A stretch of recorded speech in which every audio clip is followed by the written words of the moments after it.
Hello commanders and welcome in part 6 of the Chilean series. We start today's episode with the resources management as I am upgrading my arms industries in my two annexed cities in Colombia. Also I'm focusing a lot on my component cities as I am maxing up all of my arms industries in those cities. It's very important to have the strongest navy with the Chilean empire, so we need to focus on the components production, also the electronics production, because these two, they are consumed a lot by ships. This is Germany has invited us to his coalition. Let's have a look. France, Germany, United Kingdom and Ukraine in this coalition. What they are doing there in Europe? Well, looks like Germany is on an aggressive mode as he is destroying all of his neighbors, including Poland and Belarus. Well, this coalition is going to be a threat in the future.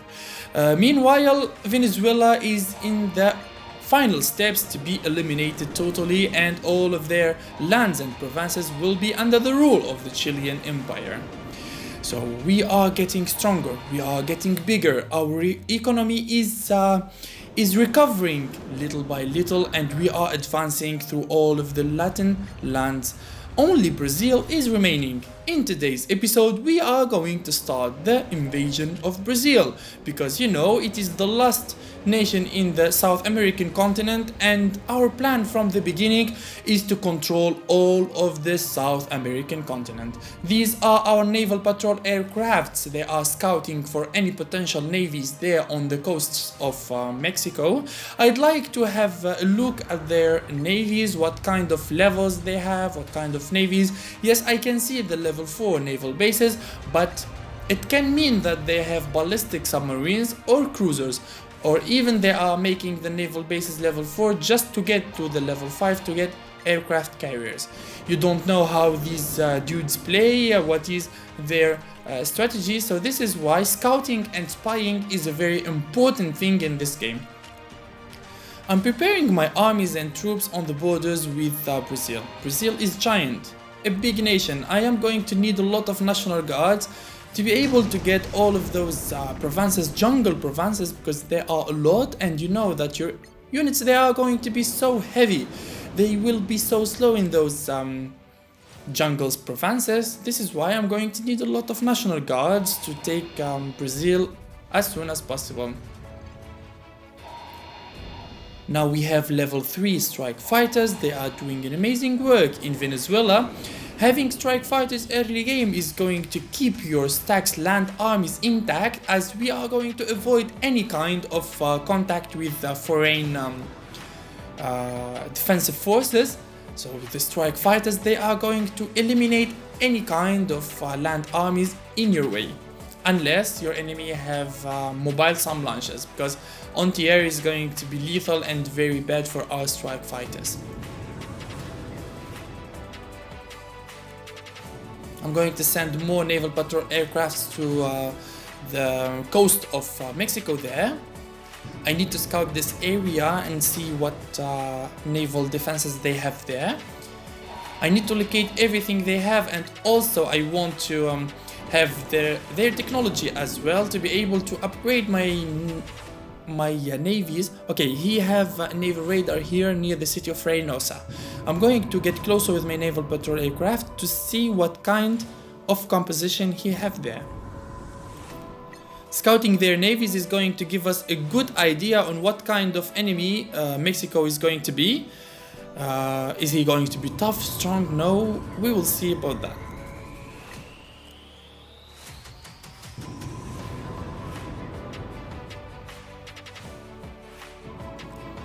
They have been attacking Port-au-Prince, so I'm going to send a naval patrol aircraft there to see if there are some ships there, because that city looks like have been bombarded due to the casualties and the morale of that city. 100% he have been attacking it with ships. Gathering my infantries on the southern borders with Brazil. Going to enter from there to take those cities of Sao Paulo, Rio de Janeiro. Okay, we are close to Reynosa. Let's see what he have here.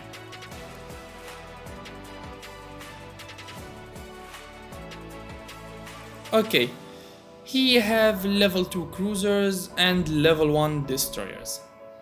So yeah, Mexico, he did have cruisers. I have been a little bit anxious if Mexico is going to have cruisers before me, so now I am 100% obliged to start the level 2 research of the cruisers, and also I need to upgrade my level 2 naval patrol aircrafts to level 3 to be able to overcome and have the best navy in all of the Pacific Ocean. I will need to destroy Mexico first. So in this case, I need to have stronger navy, I need to have stronger air force. This is why scouting and spying is very important to have, and have an idea about your enemy, what kind of technology he have. The level 4 strike fighters is going to be ready soon. Level 4 strikers also is going to be good for us. It's going to help us a lot on the land battles. I'd rather have the level 3 naval patrol aircrafts before the level 2 cruisers. Why? Because as long as he doesn't have frigates, my NPA, they are going to be lethal to him, and I can destroy all of his cruisers and destroyers. This is the strength of the recons, they are very good. I'm going to send my armies here in this airfield. The bad thing here that Brazil is very big. My strike fighters, they cannot cover all of the lands of Brazil. If I had heavy bombers, it's going to be better, and it's going because, you know, heavy bombers, they have a tremendous attack range. They can attack from a continent to another. Okay, now I'm going to declare war on Brazil and start our Brazilian campaign and eliminate the last standing South American nation here and have all of the South American continent under the rule of the Chilean Empire. This is in front of you guys, Chilean Kingdom against Brazil.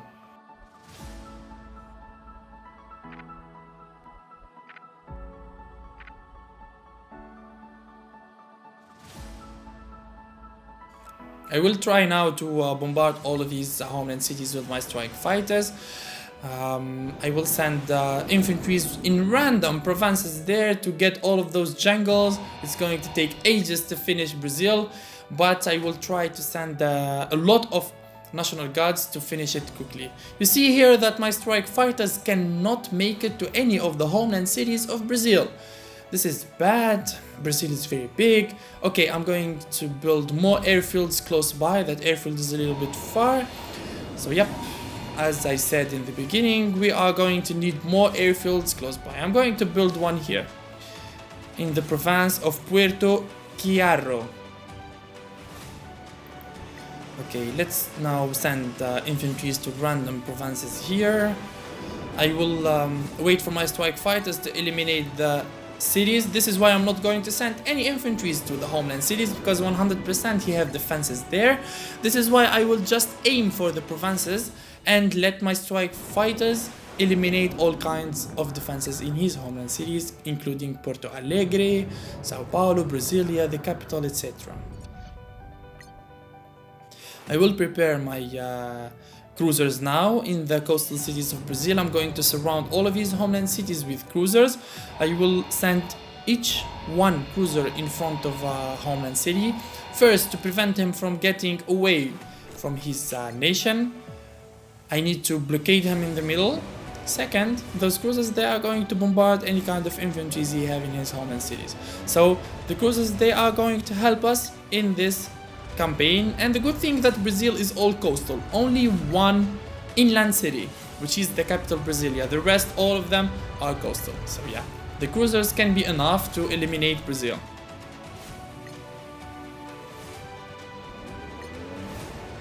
This is how I'm sending my infantry all across the country to be able to finish it ASAP and focus on other goals and focus on other enemies and continue thinking about other continents and start upgrading and the expansion of the Chilean nation. We are at the end of today's episode, guys. We meet in episode 7. See ya and bye bye.